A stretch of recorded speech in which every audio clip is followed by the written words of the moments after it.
இதயம் அல்லது ஹிருதயம் அல்லது உள்ளம் என்றால் என்ன? இதயம் அல்லது உள்ளம் என்பதைப் பற்றி ரமண மகரிஷியின் விவரமான விளக்கங்கள் இங்கு வழங்குகிறேன். கருத்து ஒரே விதமாக இருந்தாலும் உரையாடல்கள் வெவ்வேறு சமயங்களில் வெவ்வேறு நபர்களுடன் நிகழ்கின்றன. ஒரு பக்தருடன் உரையாடல்.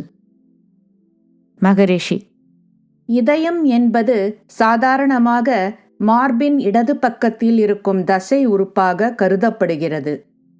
நவீன உளவியல் சார்ந்த பத்திரிகை இடதுபுறம் உள்ள ஸ்தூல உறுப்பையும் வலதுபுறம் உள்ள இதய நடு மையத்தையும் குறிப்பிடுகிறது. கிறிஸ்துவ வேத நூலான பைபிள் ஒரு முட்டாளின் இதயம் இடதுபுறத்தில் உள்ளதாகவும் ஞானமுள்ள மனிதனின் இதயம் வலது புறத்தில் உள்ளதாகவும் சொல்கிறது. யோக வசிஷ்டம் பின்வருமாறு சொல்கிறது: 2 இதயங்கள் உள்ளன, ஒன்று சச்சிதானந்தம், மற்றொன்று இரத்த நாளமாகும். இன்னொரு உரையாடல்.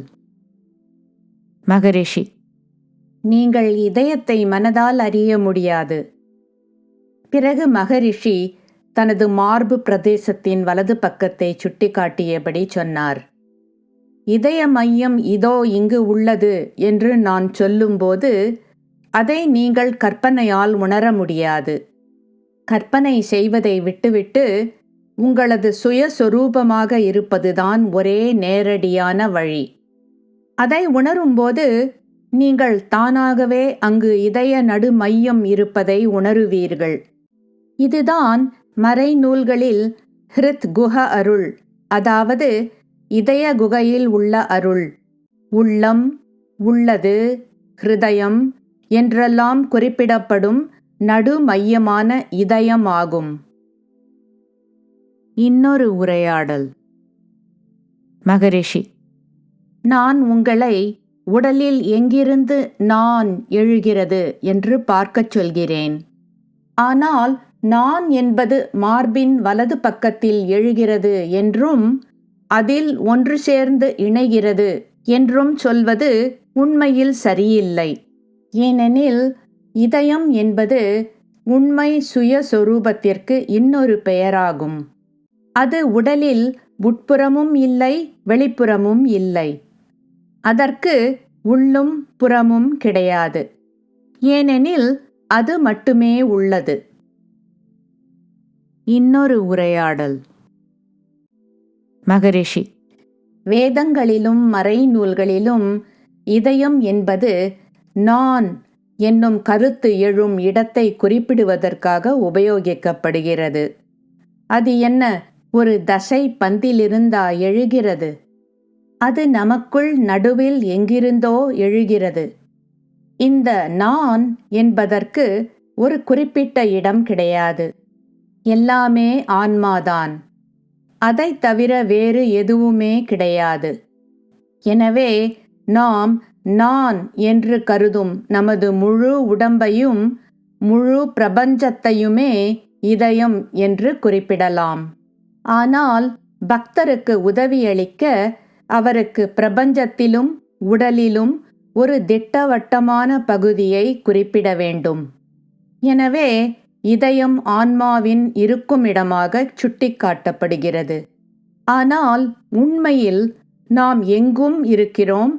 இருப்பதெல்லாம் நாம் தான், வேறு எதுவுமே கிடையாது.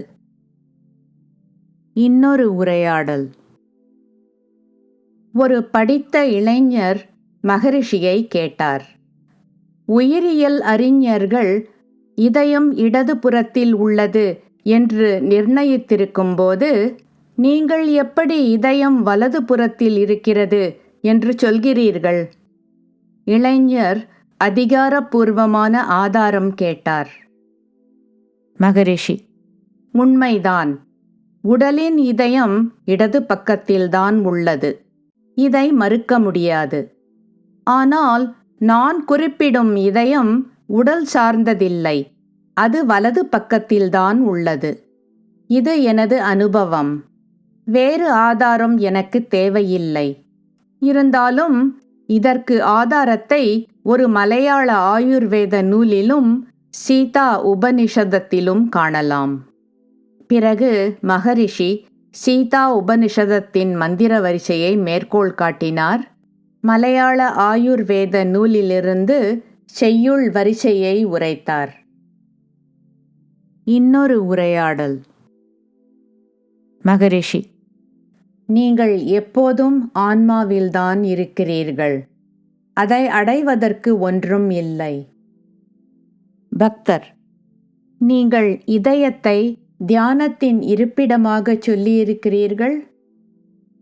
மகரிஷி: ஆமாம், அதுவும் தான்.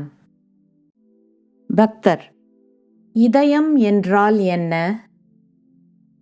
மகரிஷி: அது ஆன்மாவின் மையம். ஆன்மஸ்வரூபம் மையங்களின் மையமாகும். இதயம் என்பது மனம் சார்ந்த மையம், உடல் சார்ந்த மையம் இல்லை. இன்னொரு உரையாடல். பக்தர்: இதயம் என்றால் என்ன? மகரிஷி: ஏதாவது ஒன்று சொல்ல வேண்டுமென்றால் அது ஆன்மாவின் இருப்பிடம் என்று சொல்லலாம். பக்தர்: அது உடலில் உள்ள இதயமா? மகரிஷி: இல்லை, அது நான் என்பது எழுவதின் இருப்பிடமாகும். ரமண மகரிஷி தான்மையை நான் என்றும் உண்மை சுயஸ்வரூபத்தை நான் என்றும் குறிப்பிடுகிறார். இன்னொரு உரையாடல். ஒரு பக்தர் இதயம் எங்கிருக்கிறது என்றும் சொரூப ஞானம் என்றால் என்ன என்றும் கேட்டார். மகரிஷி: இதயம் என்பது உடல் சார்ந்ததில்லை, ஆன்மீகத்தை சார்ந்தது. ஹிருத் அயம் இரண்டும் சேர்ந்து ஹிருதயம் ஆகிறது. இந்த இதயம்தான் நடு மையம். அதிலிருந்துதான் எண்ணங்கள் எழுகின்றன. அதில்தான் அவை ஜீவிக்கின்றன. அங்குதான் அவை தீர்ந்து போகின்றன. மனதின் உள்ளடக்கம் எண்ணங்களாகும். அவை பிரபஞ்சத்தை உருவாக்குகின்றன. இதயம் எல்லாவற்றிற்கும் மையமாகும்.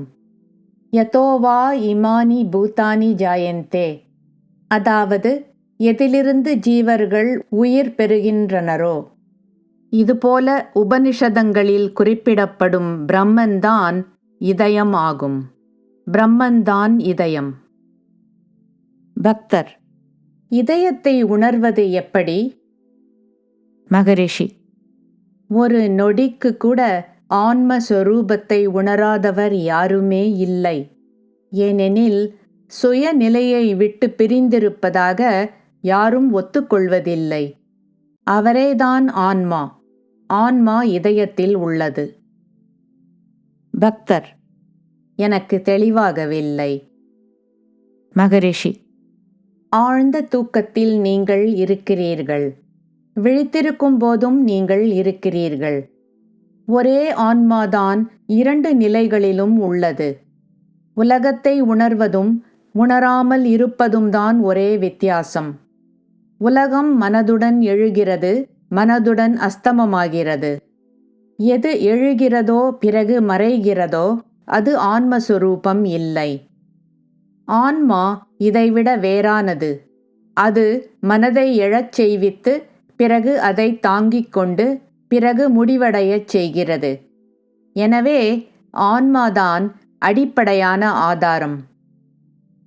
நீங்கள் யார் என்று உங்களை கேட்டால், நீங்கள் உங்கள் கையை மார்பின் வலது பக்கத்தில் வைத்து நான் என்று சொல்கிறீர்கள். உங்களை அறியாமல் நீங்கள் ஆன்மாவை சுட்டிக்காட்டுகிறீர்கள். இவ்வாறு ஆன்மா தெரிய வருகிறது. ஆனால் ஒரு மனிதர் துன்பத்தில் ஆழ்ந்திருக்கிறார். ஏனெனில் அவர் உடலையும் மனதையும் உண்மை சொரூபத்துடன் குழப்பிக் கொண்டிருக்கிறார். இந்த குழப்பத்திற்கு தவறான அபிப்பிராயங்கள்தான் காரணம். தவறான கருத்துக்களை நீக்குதல் மட்டுமே தேவைப்படுகிறது. இந்த நீக்கம் ஆன்மஸ்வரூப ஞானத்தை விளைவிக்கிறது. இன்னொரு உரையாடல். ஸ்பெயின் நாட்டைச் சேர்ந்த ஒரு பெண்மணி கேட்டார். நீங்கள் இதயம் வலது பக்கத்தில் இருப்பதாகச் சொல்கிறீர்கள், அது எப்படி என்று விளக்கம் தர முடியுமா? மகரிஷி பிலடெல்பியாவின் உளவியல் பத்திரிகையிலிருந்து ஒரு பகுதியை அந்த பெண்மணி படிப்பதற்காக அவளிடம் கொடுத்தார்.